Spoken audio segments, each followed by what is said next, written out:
episode 105 of Three Things with Ian. Welcome to your April 15th edition. On today's loaded episode, we're talking the new Aristotle. You'll see what I mean in a minute.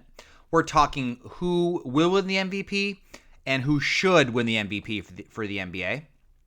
And lastly, we're going to talk a really fun TV show that I've really enjoyed the heck out of. So without further ado, let's dive in. First topic of the day. It's about leadership. It's about coaching. It's about how you manage a locker room. I'm always really interested, as a big fan of sports, I'm really interested in leadership and what makes a coach successful beyond wins and losses. How do you motivate other adults? Just the whole concept of just how you manage a locker room is very appealing to me. Yes, I've watched Ted Lasso. I think about that show all the time.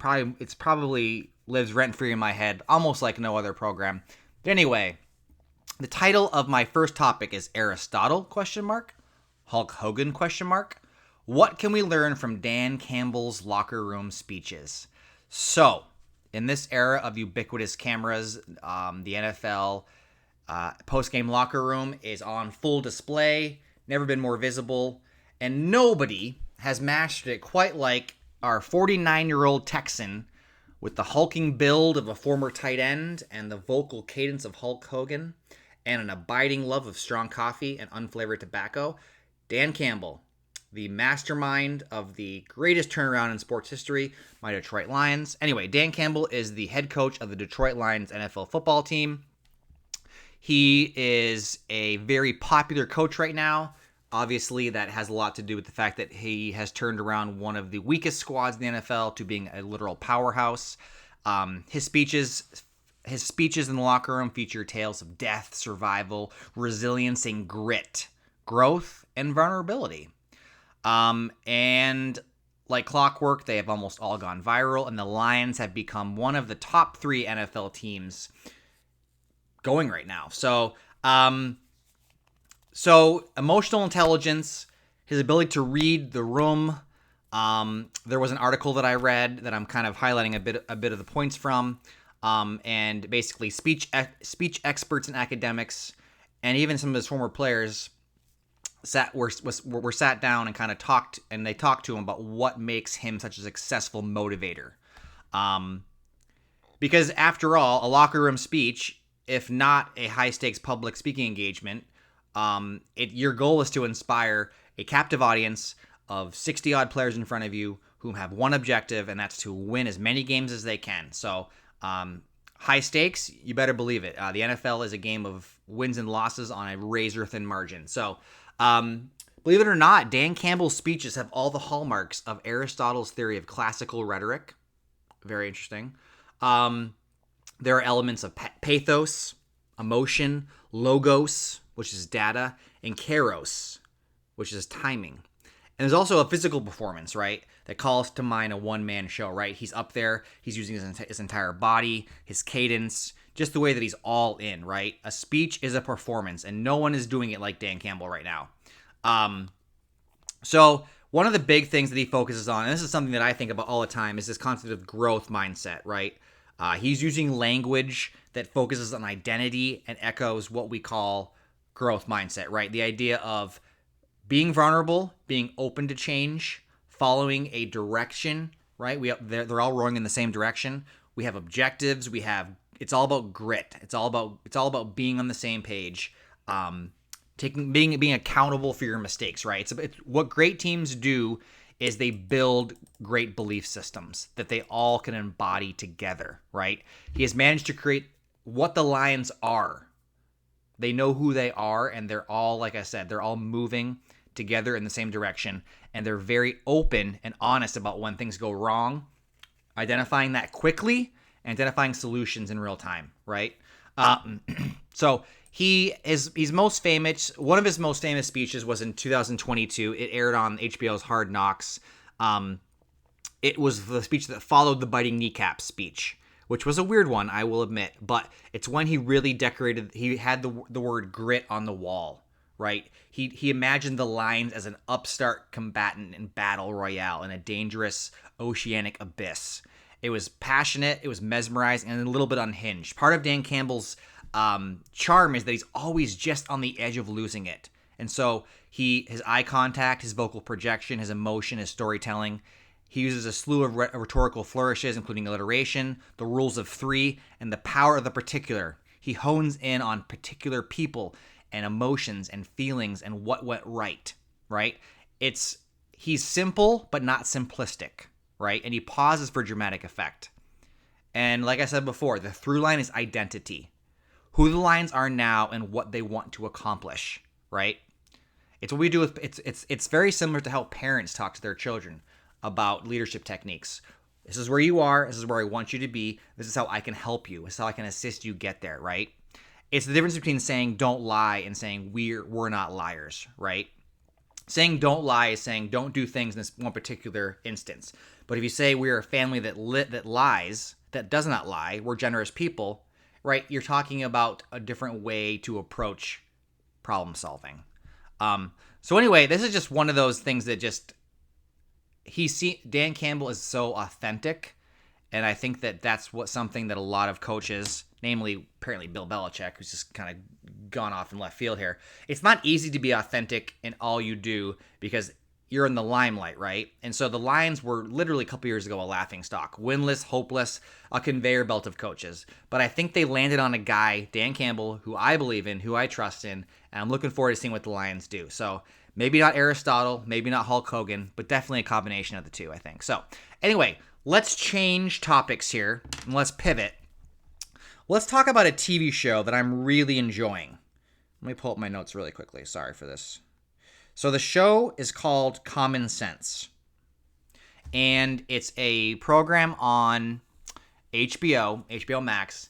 It's a very stylish and trippy animated thriller. So this is a cartoon. I want to be very clear about that. The concept is our main guy, his name is Marshall. He's a mycologist. He grows mushrooms. He studies fungus. He discovers in the jungles of Peru a very potent mushroom that has the ability to basically cure and heal seemingly at everything and anything. So Marshall is a very down-to-earth guy. He basically just wears like he doesn't like have a shirt on. He's kind of like one of those guys where he's always wearing like loafers, shorts, and like an unbuttoned shirt. He's just that guy. He's kind of like the guy in Lebowski, like the dude. Anyway, he is an environmentalist. He is pure-hearted. He's a good person. He wants to use this mushroom to help the world. He doesn't want anyone to be denied a life-saving cure because of access to it. Unfortunately, he's up against a lot of other people, including the DEA, Big Pharma, the FBI. He teams up with who he assumes at the beginning is an high school sweetheart. But she's also actually working for Big Pharma. And so her goals are a little bit more about money and about making this a profit-driven engine for the company she works for. It's called REUTICA, Rhetorical, I think, or something like that. Anyway, so essentially her and Marshall are kind of butting heads. He is desperately trying to figure out a way to grow this mushroom because the site in Peru where he found this mushroom originally, it's not accessible anymore because it's being destroyed. Because it's being destroyed. So he's up against the wall here. So Francis is the name of the person he's working with, but she's with Big Pharma. He's with himself, essentially. He's a rogue agent. And anyway, the show is very interesting. It's done by the same people who did Scavenger's Reign, which was another very stylish HBO program. And when you ingest the blue angel mushroom, there's like a very heady, trippy sort of thing going on with little creatures, and it's very stylish. It's a very stylish show. It's very, very, very, very fun. I've seen just about all the episodes. A lot of the voice actors you recognize from King of the Hill. There's a lot of crossover. It's just a very honest and genuinely fun show. Yes, it's kind of crazy, the idea of a mushroom that can cure anything.